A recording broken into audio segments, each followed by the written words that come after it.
Okay, we're back with our next SCP and our next offer. I marked it. I did mark it. Yes. Accelerando. And we had them very recent with 2760, which was the dragons that were made out of, you know, like those like balloon people that we see on the street, usually near like a gas station. They're like doing this thing, but it's like dragons version of them. But instead of like, you know, sticking around in one area, they actually fly around. That's the last one we have from Accelerando. So now, oh, interesting. I just now saw this one's called Jacob Perhacs, and looking at the list, we had Linda Perhacs, and we had Lucibel Perhacs, which I'm not going. We'll quickly check. Lucibel Perhacs first. So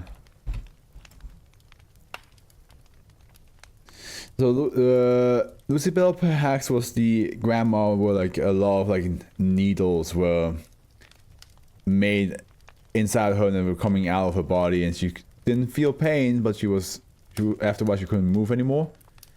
And Linda Perhacs was the corner of the building where you shrink and you like eventually heard like I'm pretty sure you heard like a voice. Yeah, if I'm not mistaken, I'm pretty sure you heard a voice. I have myself some baby bells here. I'm a little bit hungry. I'm sure I'll munch a little bit while reading about Jacob Perhacs. Euclid, observation post 30 has been established on the perimeter of SCP-2825 and maintains surveillance and barriers surrounding SCP-2825.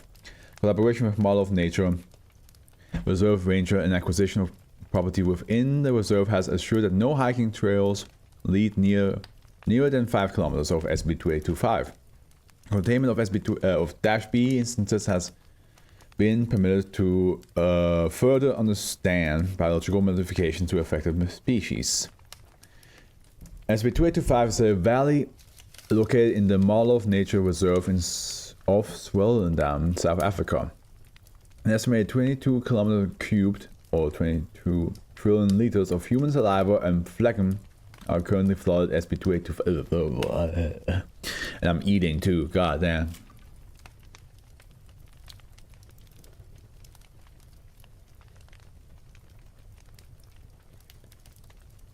But the current amount of saliva produced, the saliva lake possesses a peak depth of 189 meters and reached 790 meters in altitude.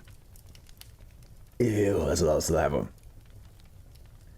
5,440 meters squared of forests and grasslands are encompassed by bodily fluids within the valley.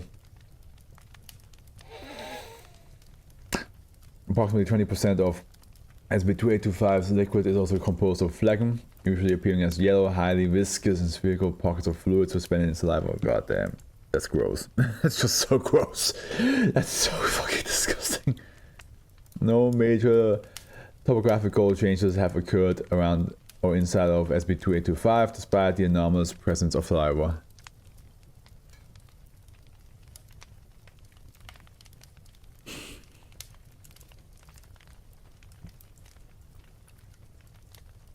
Mechanic, are you still there? Or you're also grossed out? Dash A refers to a 90-meter wide open mouth located within what was previously a stream at the bottom of SCP-2825. Organs and tissues within Dash A appear over average for a human adult, aside from the size.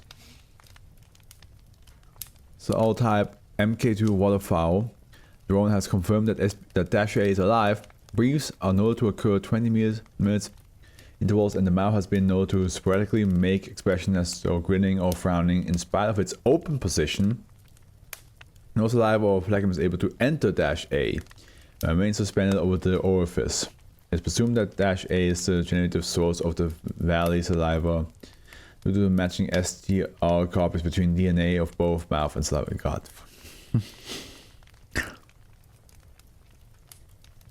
A whole place made out of saliva and phlegm and other bodily fluids is just gross. That's just gross. Dash B refers to various flora and fauna residing within SCP-2825. Following the manifestation of Dash A. All instances of Dash B bear anomalous physical and behavioral adaptation due to the presence of saliva within SCP-2825, including highly altered respiratory systems and resistance to the digestive enzymes present within all biofluids.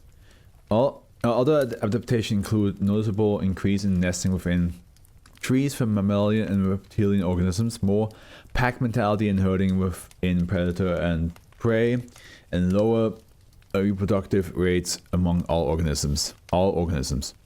A small group of plant and fungi Dash B instances have also incorporated miniature versions of Dash A within areas such as the bark, stems, and pilus. Generally, these human mouths consume saliva for the organisms, presumably in place of water. Make me sick.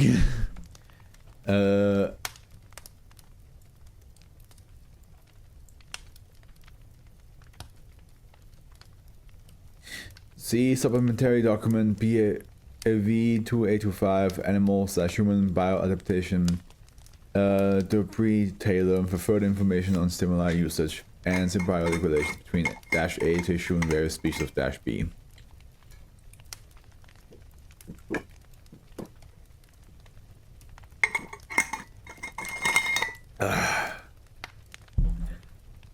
DNA profiling of all saliva originating from SCP-2825 tests positive for one Jacob Perhacs. I counted previously residing in Beverly Hills, California before passing away on June 4th, 1998. Interrogation of one living relative, Linda Perhacs.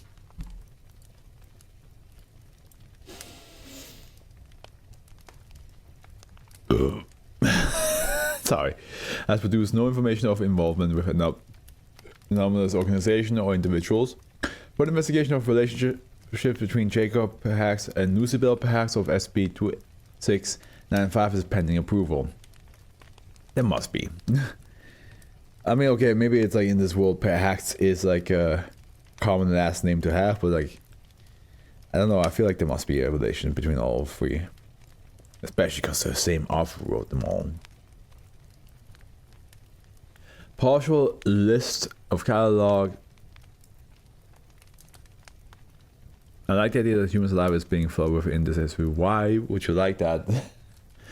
If I ever walked across a field and I see liquid and I realize the entire field is just spit, I would absolutely hate that shit. Partial list of catalog Dash B species. Species B6 Circatus pectoralis, black-chested snake eagle. Summary of other behavior. B6, along with a few other avian species, have adopted a corkscrew method of movement through saliva. Especially B6 has been viewed spinning at approximately 90 rounds per minute, moving at speeds of 90 kilometers per hour. Nesting also occurs within phlegm pockets of SCP-2825, where the density and ability to conceal the young. Consumption of phlegm has been noted in young instances of B6, currently for unknown purposes. B12 Dama fallow deer. Specimens of Dama have no legs and propel themselves in various directions through unknown means. When fleeing from predators, B11 has been noted to accelerate to speeds of 68 kilometers per hour. Recordings suggest that B11's tail functions as a rudder to some extent in terms of controlling direction. This is just... B13 Canis anthus African gold wolf. Hey! Is that actually a thing? Is that actually a thing? Please tell me it's a thing.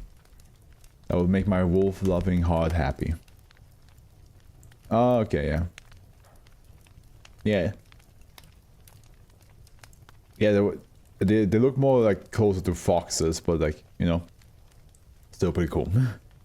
Despite the fact that the African gold wolves are found in solely North Africa, several packs have been spotted within SB2825.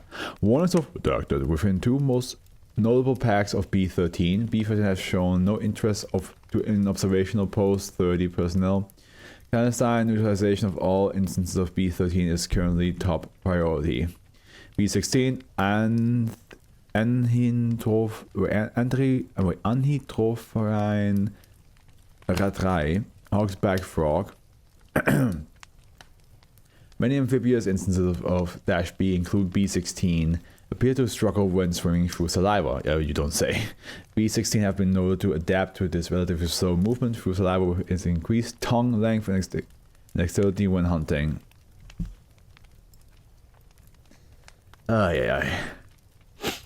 B24 Cactus Plastis Cactorum Cactus Moth. B24 has adopted a behavior similar to the sea moth, remaining close to the ground when in movement. Two additional pairs of legs have grown on the abdomen, further assisting ground movement. A moth with 4 legs is also kind of... That's definitely kind of something like mutation I would not want to see in real life. To compensate for viscosity of saliva, B24 have resorted to burrowing on the ground to reduce. Larva is noted to consume plant life from underground after tunneling through the cacti to feed. B28 Orsotea bullata, black stinkwood. Several mouths located on the bark of B28 ward off prey through consumption and discharge of phlegm packets within SB2825. Oh my, I'm gonna be sick. Phlegm is imbued with an odorous orange sap from within B28. A small population of B20 Axoscapularis deer tick possess a common salistic relationship with B28. A small colonies of B20 will take residence within phlegm pockets imbued with B28 sap, moving all nutrients and rendering the phlegm pockets usable for other instances of B-B.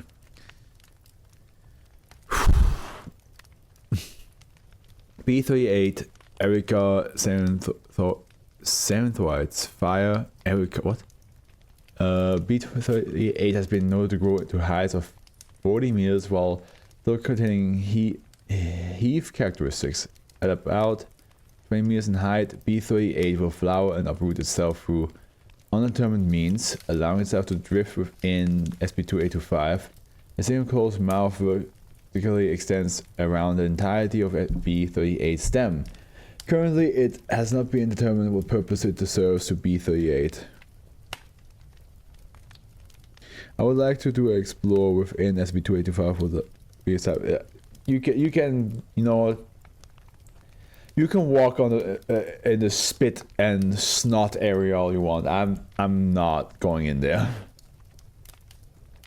I think I'm going to like vomit if I would step any foot in there. Just like all the spit stuck to your shoes and then snot stuck to you as well. Like no, thank you. Exploration log. UR 5th 30th 2012. Observation post 30 personnel.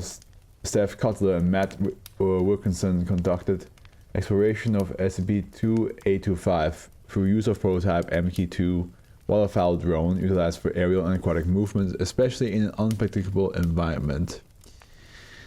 So I think that's supposed to be like the first second or the first minute, I'm not sure. Matt Wilkinson here, waterfowl successful dispatches. Waterfowl successfully dispatched in SB2825. We're going to have to take a look at decreasing the time it takes to transition between water and air later, I think. 9. Encounter with a pack of maybe 20... I can assume that's 9 minutes. Encounter with pack of maybe 20 B14, typically known as Greater Kudu. For anyone who hasn't read through the whole list, these guys form interlocking walls with their horns while swimming in packs. A few of them left the group to look at the drone, but didn't do any harm to it. 15 minutes. Waterfowl has reached Dash A after some trouble with large blackened clouds. Ugh, clouds as well. Oh my god.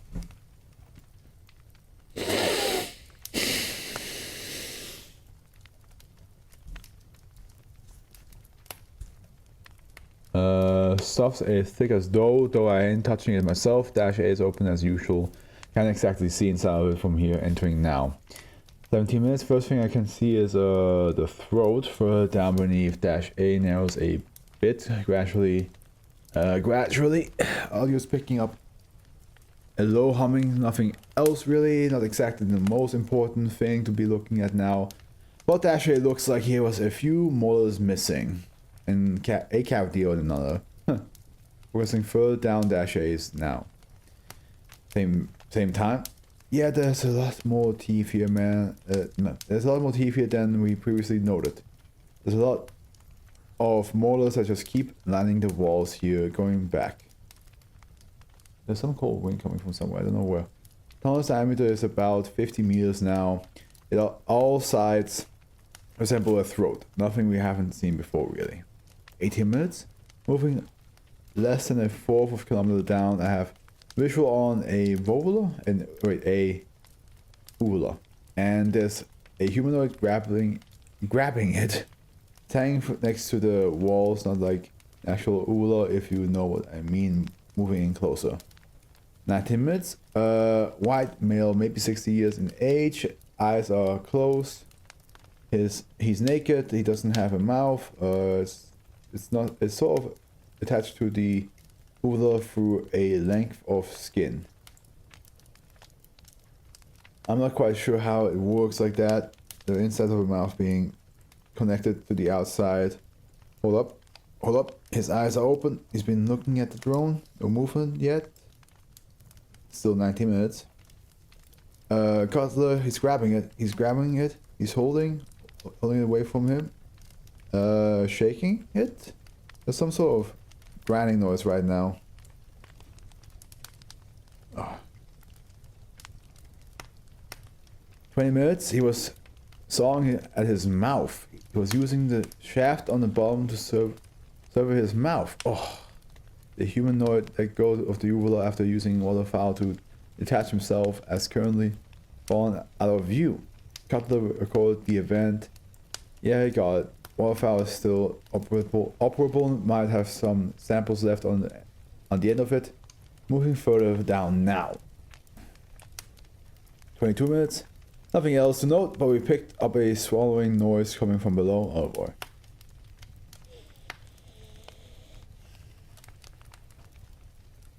Maybe 4 minutes. Gone down about 3/4 of a kilometer now. We have visuals on some sort of outcropping in the tunnel wall. We're taking a closer look. 25 minutes. This appears to be a small plastic wrapped document of the outcropping, which is mostly stone. We'll be grabbing and bringing it back. 27 minutes. Not even just 50 meters down, the tunnel appears to end abruptly with the same materials at the walls. I'm not seeing that elderly man at the bottom either. 29 minutes. We landed waterfowl on the tunnel bottom and still nothing. We're changing course back to the observation post 30. Afterwards, waterfowl was recovered in the observation post 30 in operable condition. Personnel Wilkinson and Carter procured the following written note from waterfowl. Alizarin is more than halfway done. I thought I would require more to I would require more to make it. Perhacs 1 and Perhacs 2 proved especially helpful. Implementation of my system is underway. Don't let me distract you from the phenomena in this valley. You, the researchers and personnel, are simply going to be the first witnesses to my future project, and I couldn't be any prouder. Pritchard. Who the fuck's Pritchard? Why the hell did you create this place?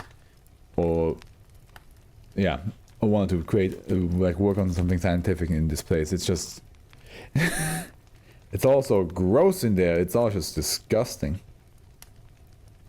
I don't like that. And also the two agents just being overly paranoid, maybe. I mean, they're good to be paranoid in this line of work. That's part of the requirements, is that you just not only can you investigate, but you can also Am I reaching that the same level of tiredness again where I just start talking bullshit? What did I want to say?